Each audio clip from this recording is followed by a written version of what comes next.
خانقاہ ربانیہ نقشبندیہ روحانی معلج پیر مفتی احسن محمود نقشبندی صاحب۔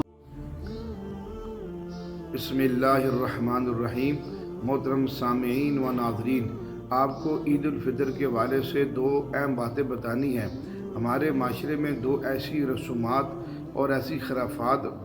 ہو چکی ہیں کہ جس کو ہم نے دین کا حصہ سمجھ لیا ہے اور اس عمل کو کرنا ہم ضروری سمجھتے ہیں، جبکہ اس کو ہمارے معاشرے سے نکالنا ہمارے لیے انتہائی ضروری ہے۔ تو اب ان میں سے پہلی بات یہ ہے کہ عید الفطر کے دن جو ہمارے فوت شدگان ہیں ان کے عزیز و اقارب ان کے لیے دعا یا تعزیت کے لیے قبرستان جاتے ہیں اور اتنا زیادہ اہتمام کے ساتھ جاتے ہیں اور پھولوں کی چادریں اور پھولوں کی پتیاں نشاور کی جاتی ہیں۔ مرد بھی ہیں، عورتیں بھی ہیں، پردہ بے پردگی کسی کا کوئی خیال نہیں کیا جاتا۔ اب عورتوں کا تو شریعت نے قبرستان میں داخلہ منع فرمایا ہے، اور پھر اس طرح بے پردگی کرنا اور اس طرح اہتمام کے ساتھ جانا اور اس کو ضروری سمجھنا یہ بالکل ناجائز ہے۔ اس لیے ہمارے ذمہ یہ بات ہے کہ ہم اپنے آپ کو اس رسم سے بچائیں۔ یہ رسم ہے، صرف نام و نمود کے لیے ہم یہ سارا عمل کرتے ہیں تاکہ ہمارے دیگر عزیز و اقارب جب وہ قبرستان آئے تو ان کے سامنے ہماری بھی حاضری لگ جائے کہ آپ بھی قبرستان میں آئے ہیں، ہم بھی آئے ہیں، اس طرح آپ ان کے خیر خواہیں اس طرح ہم بھی خیر خواہیں۔ تو اس لیے یہ پہلی چیز ہے جس کو اپنی زندگی سے نکالنا بہت ضروری ہے۔ قبرستان جانے سے پرہیز کریں۔ قبرستان جانا چاہیے لیکن عبرت کے لیے جانا چاہیے، نام و نمود کے لیے نہیں جانا چاہیے۔ دوسری چیز یہ ہے کہ اسی طرح جو فوت عید سے پہلے کوئی فوت ہو چکا ہو تو 2 مہینے پہلے، 4 مہینے پہلے، 6 مہینے پہلے اس طرح لوگ ان کے گھر میں، اہل خانہ کے گھر میں جا کر جن کا کوئی عزیز فوت ہو چکا ہو جا کے تعزیت کرتے ہیں اور ان کے ساتھ گویا کہ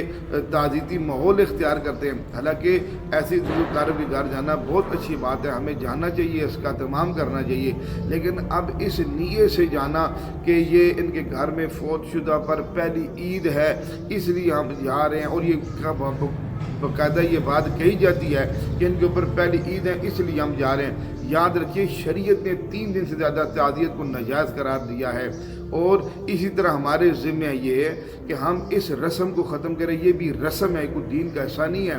اس پر کوئی اجر و ثواب نہیں ہے، صرف یہ ہے کہ لوگوں کے لیے ایک نام و نمود کی چیز ہے، ایک شہرت کی چیز ہے۔ لوگ جاتے ہیں جناب والا، وہ سمجھیں گے وہ اگلے خوش ہو جائیں گے، حالانکہ ان کے اوپر بھی عید ہے، ان کو بھی عید کی خوشیاں منانے دیں، بلکہ ان کو بھی جا کے اوپر غم کے ساتھ مبتلا کر دیا جاتا ہے اور پرانی یادیں ان کے لیے تازہ کر دی جاتی ہیں، جبکہ شریعت میں اس کی بالکل اجازت نہیں ہے۔ تو یہ 2 رسومات ہمارے معاشرے میں عید کے دن عروج پکڑتی جا رہی ہیں۔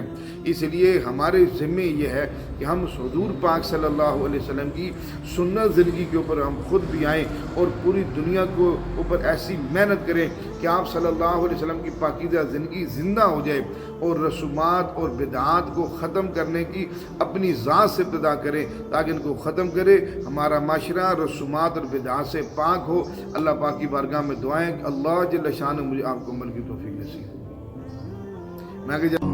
ہمارے ہاں جادو، جنات، بندش اور نظر بد کا شافی علاج قرآن و سنت کی روشنی